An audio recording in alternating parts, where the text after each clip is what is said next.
Hello అండి, welcome to tasty trails by Santu. ఈరోజు వీడియోలో చపాతీ పుల్కాలోకి అదిరిపోయే పక్కా దాబా స్టైల్ పన్నీర్ బటర్ మసాలా కర్రీని ఎలా చేసుకోవాలో చూపించబోతున్నాను. ఈ పన్నీర్ బటర్ మసాలా కర్రీని నేను ఒక దాబాలో టేస్ట్ చేసినప్పుడు నాకు చాలా బాగా నచ్చి రెసిపీ ప్రాసెస్ని అడిగాను. కానీ వాళ్ళు ఫస్ట్ చెప్పలేదు. చాలా రిక్వెస్ట్ చేస్తే తప్పక అప్పుడు చెప్పారు. సో నాకు మీతో ఈ రెసిపీని షేర్ చేసుకోవాలనిపించింది. ఇంకెందుకు ఆలస్యం, రెసిపీ చూసేద్దాం రండి. దీనికోసం ముందుగా స్టవ్ మీద ప్యాన్ పెట్టుకొని ప్యాన్ హీట్ అయ్యాక అందులో బటర్ వేసుకోండి. బటర్ అంతా మెల్ట్ అవుతున్న సమయంలో మనం ముందుగా కట్ చేసి పెట్టుకున్న పన్నీర్ ముక్కలను వేసుకొని పన్నీర్ ముక్కలు అన్నీ లైట్ బ్రౌన్ కలర్లోకి వచ్చేంత వరకు వేయించుకోవాలి. పన్నీర్ ముక్కలన్నీ ఇలా లైట్ బ్రౌన్ కలర్ వచ్చిన తర్వాత ఇందులో 4-5 జీడిపప్పు పలుకులను కూడా వేసి అవి కూడా లైట్ బ్రౌన్ కలర్ వచ్చేంత వరకు వేయించుకోవాలి.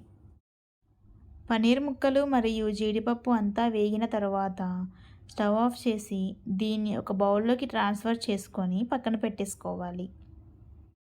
తరువాత అదే ప్యాన్లో కొద్దిగా బటర్ వేసుకొని బటర్ మెల్ట్ అయ్యాక మీడియం సైజ్ కట్ చేసుకున్న ఉల్లిపాయలు, సన్నగా చీల్చుకున్న పచ్చిమిర్చి, అదేవిధంగా మీడియం సైజ్ కట్ చేసుకున్న టమాటాలను కూడా వేసుకొని ఒకసారి మిక్స్ చేసుకున్న తరువాత 1 స్పూన్ వరకు ఉప్పు, 4 లవంగాలు, 3 మిరియాలు, బిర్యానీ ఆకు కూడా వేసి అదేవిధంగా అల్లం మరియు వెల్లుల్లి ముక్కలను కూడా వేసుకోవాలి.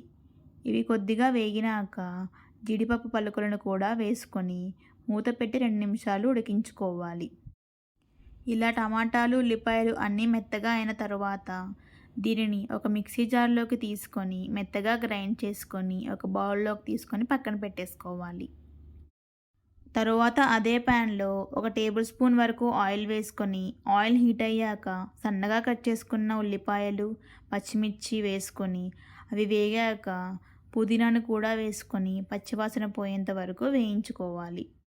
పుదీనా పచ్చివాసన పోయిన తర్వాత కొద్దిగా బటర్ వేసుకొని బటర్ మెల్ట్ అవుతున్న సమయంలో 1 స్పూన్ జీలకర్ర వేసుకోండి. జీలకర్ర వేగిన తర్వాత మనం ముందుగా గ్రైండ్ చేసి పెట్టుకున్న టమాటా ప్యూరీని కూడా వేసుకొని టమాటా ప్యూరీ నుంచి ఆయిల్ పైకి సపరేట్ అయ్యేంత వరకు మూత పెట్టుకొని ఉడికించుకోవాలి. 2 మినిట్స్ తర్వాత మూత తీసి చూస్తే ఇందులో ఆయిల్ పైకి సపరేట్ అవుతుంది.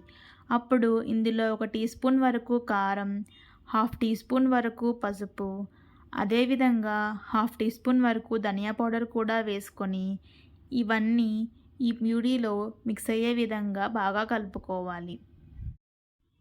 ఈ స్పైసెస్ అన్నీ ఈ ప్యూరీలో బాగా మిక్స్ అయిన తర్వాత మనం ముందుగా బటర్లో వేయించుకున్న పన్నీర్ ముక్కల్ని కూడా వేసుకొని ఈ మసాలా అంతా పన్నీర్ ముక్కలకు బాగా పట్టే విధంగా కలుపుకోవాలి. ఇలా కలుపుకున్న తర్వాత మూత పెట్టుకొని 2 నిమిషాలు లో ఫ్లేమ్లో ఉడికించుకోవాలి. 2 మినిట్స్ తర్వాత కొద్దిగా వాటర్ వేసుకొని గ్రేవీ దగ్గర పడేంత వరకు ఉడికించుకోవాలి. ఇది అడుగంటిపోతుంది, చూసుకొని జాగ్రత్తగా ఉడికించుకోండి.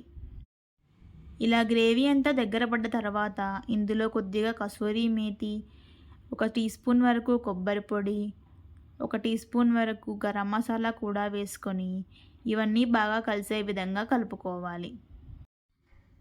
తరువాత చివరగా ఇందులో మనం కొత్తిమీర మరియు పుదీనా వేసుకొని 2 మినిట్స్ ఉడికించుకున్న తర్వాత ఇలా చీజ్ని కర్రీ మొత్తం స్ప్రెడ్ చేసుకుంటూ తురుముకోవాలి. ఇలా తురుముకున్న తర్వాత 2 మినిట్స్ మూత పెట్టుకొని చీజ్ అంతా మెల్ట్ అయ్యేంత వరకు ఉడికించుకోవాలి. అంతే, ఎంతో టేస్టీ అయిన paneer butter masala curry ready. So మీరు కూడా ఈ రెసిపీని ట్రై చేసి ఎలా ఉందో కామెంట్ బాక్స్లో చెప్పండి. ఇలాంటి ఎన్నో రుచికరమైన వంటల కోసం నా ఛానల్ని సబ్స్క్రైబ్ చేసుకోండి. Thank you for watching.